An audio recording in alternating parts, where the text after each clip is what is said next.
what's good? This is Mike Shiner. It's your boy Bobby Shmurdy. What up, y'all? It's Sebastian Michael. What's up? It's your girl Jasmine Sullivan. Hey, what up? It's your girl Tinashe. Yeah, so we're Nico and Vince. It's your boy Avery Wilson. This is Bridget Kelly. And this is Brandy, and you're checking out Music Exclusives TV. Don't go anywhere. Yo, what's good, man? It's your boy Eric Bellinger. You already know what time it is, man. Shout out to Music Exclusive TV. I support them. They support me. This is going to be your favorite song. Peace out.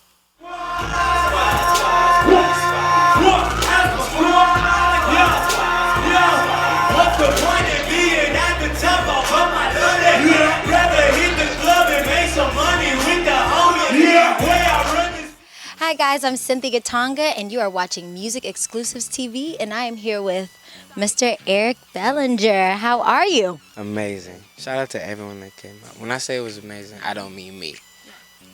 I truly mean my supporters. I truly mean the people that came out and showed so much love.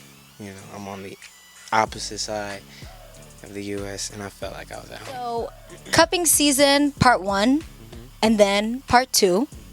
Why? Why part 1 and part 2? I love them, but what were you thinking? What was the process? I think the world needs more love. You know, I could do the turn-up songs. I can do, you know, whatever it is that I put my mind to, just like we all can. But, you know, I really look at it like the world is going crazy. I have a son. If I can do something to help to spark love, to make people realize what it was all about in the first place, why we're here. You know, to have families, you know, to raise children, to be fruitful and multiply, you know, in a way that's still cool, that's still turned up, then I gotta do that, you know, like, I don't think a lot of people are able to do that. When people make songs or love songs, a lot of times they tend to just be a little corny or be a little cheesy to the point where people don't want to just like, oh, I need to hear that because it's not lit, it's not turned up, you know what I'm saying? So with my, you know, God-given talent, you know, if I'm able to articulate it in a way that the young kids can comprehend it and they can still listen without feeling like they too far off from Antidote or they too far off from Future, they're not gonna listen, you know? So, you know, I like to make sure I target the young kids, but I, you know, sing a message, you know, I'm talking about something that subliminally, you know, when they get home and they actually break down what I'm saying, it's actually teaching them a few values that they can't find in other music. So, is that why you had Fetty Wap and a couple of other people on there just Definitely. Yeah, man, you gotta be current, you know, you definitely gotta be current. You always have to be in tune with the culture, in tune with the generation, and, you know, the status and the climate of the industry at all times so that you're not too far off to where people are just not even tuned in, you know. So I like to make sure Fetty Wap is the guy. We need Fetty Wap on a single. It was dope, you know, and then 2 Chainz heard it. He jumped on just for the love, like, yo, I love that song, let me jump on there. And, you know, from then on, it was kind of just like, okay, we're on to something. Once we had a single and we had a project, you know, that we knew we were proud of, we had a song that could lead the way. So, is it safe to say you don't write to make a radio single? You leave it up to the fans, you put it out there, and then you're like, okay, this is Valet is going, so I'm going to go with that. Well, now, you know, that's something that we kind of learned, you know, when we first did I Don't Want Her, we had no control over that song. That song wasn't my song. That song was a song on a League of Stars mixtape, who was a production team. And, you know, they did a compilation with different artists for all beats that they made. I Don't Want Her just took off, and people just loved it. And so I was like, oh, the song's going crazy. And then everybody was like, you got a single. That's your single. You know what I'm saying? So wake up. And we were playing catch up the entire time. We had to get the song cleared. We had to get the sample cleared. We had to get the verse cleared. We had to do so much stuff. So second time around, we have Focused on You, which is my next single that we go to radio with. With the success I had in LA, it was like, we gotta figure out a way to get New York.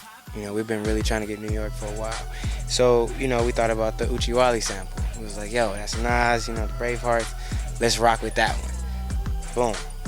2 Chainz heard it, got on it. It was love. 2 Chainz, shout out to 2 Chainz for just being a good guy, just a real one. You know what I'm saying? Like, you know, he just respects talent. You know, he respects music, and, you know, he's giving back to city, you know, with everything he's doing with the dabbing sweaters, and he's buying people houses, and you know, he's doing all that kind of stuff, and that's really him. You know, he hopped on the joint for love. So with Valet, it was like, okay, this is the third time around.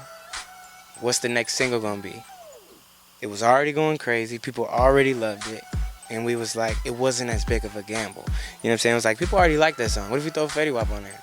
What if we throw 2 Chainz on there? And it just been going crazy. So I kind of figured, like, you know, third time's the charm. We figured it out along the way. And, you know, with me and Neem, we just independent. You know, it's just us figuring it out. So it's dope because, you know, we learned so many lessons throughout the entire time. So, you know, when people are watching the things that we're doing, and, you know, we always make it look like we did this on purpose. We did that on purpose. But it's all a learning process. And, you know, I think now where we're at, we're just super ready. Like, Valet was an obvious single. You know, when they got on it, we already knew. You know, so we was just excited to, you know, let the people know, like, yo, we have Fetty Wap on this song. Yo, we got 2 Chainz on it. So it just kind of was a self-explanatory situation on that one.